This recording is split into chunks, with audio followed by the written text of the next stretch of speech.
前回のあらすじ。修羅組のビルに張り込みをしていた白鳥たち。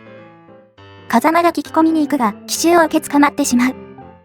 そこに、知り合いの村上刑事が現れた。警察も張り込みをしていたようだ。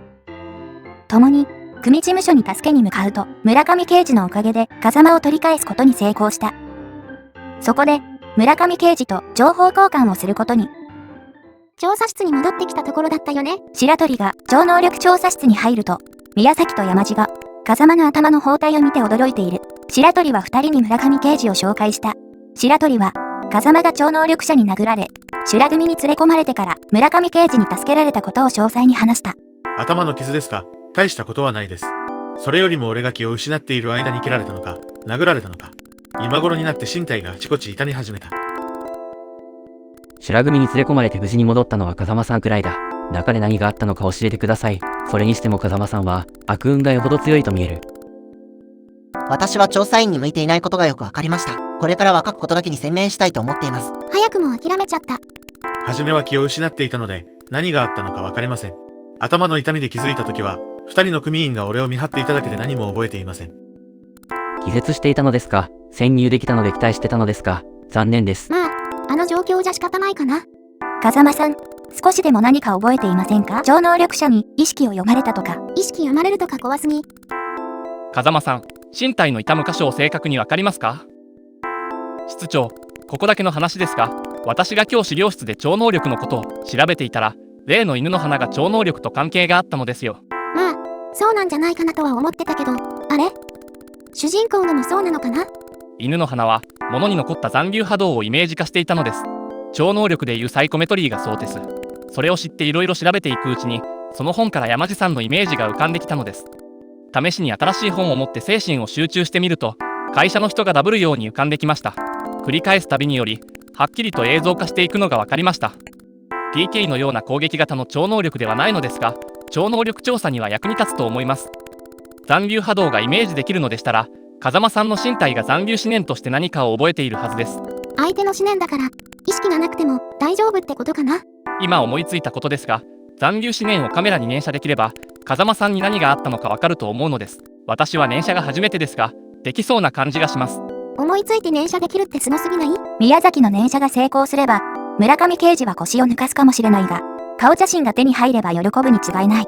宮崎の話を聞いて、みんな、呆然として言葉も話せなかった。まあ、突然残留思念とか言われるとそうなるよね。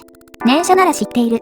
カメラより、ポラロイドカメラの方がすぐに見られる。山地さん、そこのロッカーにありますから取ってきてください。山地がポラロイドカメラを持ってきた。みんな、静かにしてください。連写は気が散るとイメージが間違って映るそうですから。白鳥は前に体験してるもんね。宮崎さんに超能力が生まれたのですか？では連射で俺を殴ったやつが映せるのですね。ぜひお願いします。よーし、今度であったら殴り返してやる。静かにしてって。全員息を止めて宮崎を見ている。風間さん、修羅組の部屋の中を想像してください。修羅組の部屋らしきものが見えます。これから残留思念を捉えますので、風間さん、心を無にして雑念を払ってください。人が4人いるようです。イメージが揺らいではっきりしません。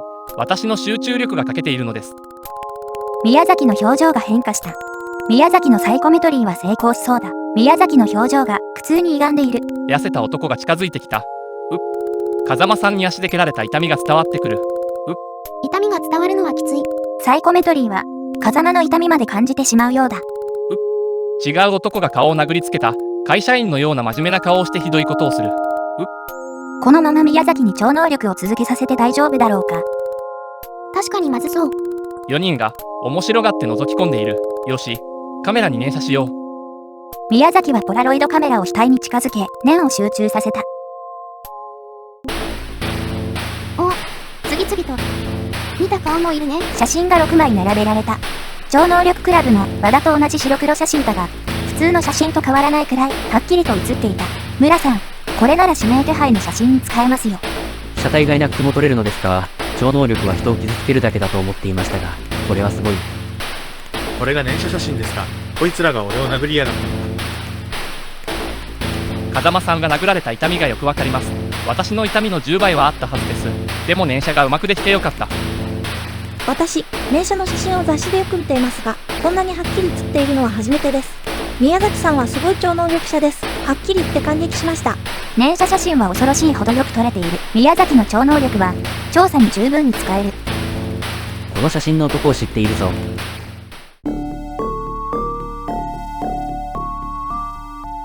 左上の男は白鳥さんも知っている小沢ですね。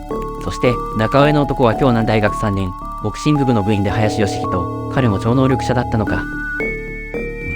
右上の男は世界貿易会社のサラリーマン金井二郎だが麻薬の密売をやっていたはずだ。左下の男は確かオートレーサー崩れの暴走族で住友慎吾だ。中下の男は防衛庁に勤務している京極達也だが確か100機の出現した以後出勤していないと聞いているが白組にいたとは。最後の1枚は知らない男だな。白鳥さん、この写真を調べたいから複写してください。さすが、ほとんどマークされてた。村上さん、ビデオとこの写真があれば白組をぶっ潰せることができませんか？そうか、襲った瞬間はビデオに撮ってるんだっけ？この男たちの超能力のタイプを調べなければ危険です。超能力者が一度にこんなに出てきたのは100機の力です。しかし、100機は超能力者が光と闇に分かれることを願っていたのでしょうか。写真の男たちが全員超能力者だとすれば、里見を救出することは不可能かもしれない。しかし相手が超能力者なら、それもどんなタイプの超能力を使うのかもわからないので、迂闊に踏み込めません。だから、ビルを破壊しようと思うのですよ。ビル？中にいる状態でビルごとってこと？室長、光と闇の超能力者は実在していたのですね。剣龍さんや宮崎さんは光の超能力者で、修羅組の超能力者は闇の超能力者。これからは光や闇の超能力者がどんどん増えてくるのかしら。そんなに増えられても困るんじゃないかな。電話のベルが鳴っている。室長、引用修験道場の剣龍さんです。九州からの電話だ。白鳥は、里見さんの誘拐から宮崎の念写までの話をした。剣龍は今夜戻るから明日、超能力調査室員、全員と会いたいと言った。白鳥が明日、引用修験道場に行くと話すと、山路が一番に喜んだ時、また電話が鳴った。電話は目黒超心理学研究所からで、至急に会いたいと言ってきたので白鳥は、一人で行くことにした。なんだろう？インターホンで連絡すると、待ちかねたように所長が話しかけてきた。明の雪に変化が現れた。白鳥さんにぜひ見てもらいたい。門を開けたから入ってくれ。今回はここまでにしておきましょうか。